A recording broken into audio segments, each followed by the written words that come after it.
நேர்களே, முக்கிய செய்தி. தமிழக அரசின் பொங்கல் பரிசு தொகுப்பானது தற்போது அறிவிக்கப்பட்டிருக்கிறது. இந்த பரிசு தொகுப்பானது அனைத்து ரேஷன் கார்டுகளுக்கும் வழங்கப்படும் என்று தமிழக அரசு அதிகாரப்பூர்வமாக அறிவித்திருக்கிறது. பொங்கல் பரிசு தொகுப்பில் 1 கிலோ சர்க்கரை, 1 கிலோ அரிசி மற்றும் ஒரு முழு கரும்பு, சேலை, வேஷ்டி ஆகியவை வழங்கப்படும் என்றும் தமிழக அரசு தரப்பில் அதிகாரப்பூர்வமாக அறிவிக்கப்பட்டிருக்கிறது.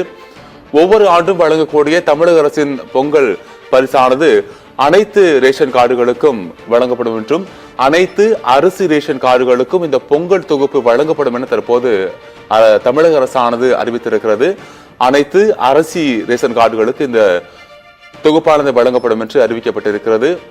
2,20,94,585 அரிசி குடும்ப அட்டைதாரர்களுக்கும் இலங்கை தமிழர் மறுவாழ்வு முகாம்களில் வசிக்கும் குடும்பத்தினருக்கும் இதில் பயன்பெறுவார்கள் என்று தமிழக அரசு தற்போது இந்த அறிவிப்பை வெளியிட்டிருக்கிறது.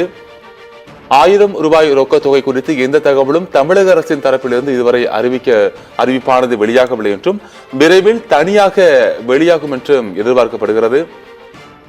ஆண்டுதோறும் வழங்கக்கூடிய தமிழக அரசு தரப்பில் இருந்து வழங்கக்கூடிய பொங்கல் பரிசு தொகுப்பானது தற்போது இந்த ஆண்டு வழங்குவதற்கான அனைத்து பணிகளும் முடுக்கிவிடப்பட்டிருப்பதாக தமிழக அரசு தரப்பில் தற்போது தெரிவிக்கப்பட்டிருக்கிறது.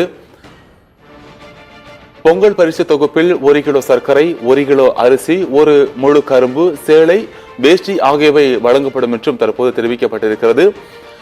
இந்த பரிசு தொகுப்பானது அனைத்து அரிசி ரேஷன் கார்டுகளுக்கு வழங்கப்படும் என்று தற்போது தமிழக அரசு தரப்பில் தெரிவிக்கப்பட்டிருக்கிறது.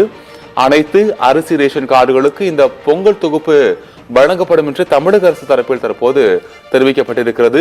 2,20,94,585 அரிசி குடும்ப அட்டைதாரர்களும் இலங்கை தமிழர் மறுவாழ்வு முகாம்களில் வசிக்கும் குடும்பத்தினரும் இதன் மூலமாக பயன்பெறுவார்கள் என்று தமிழக அரசு தெரிவித்திருக்கிறது.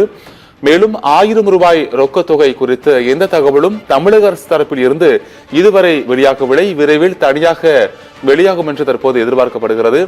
1000 ரூபாய் ரொக்க தொகை குறித்து எந்த தகவலும் தமிழக அரசின் தரப்பில் இருந்து தற்போது வரை வெளியாகவில்லை.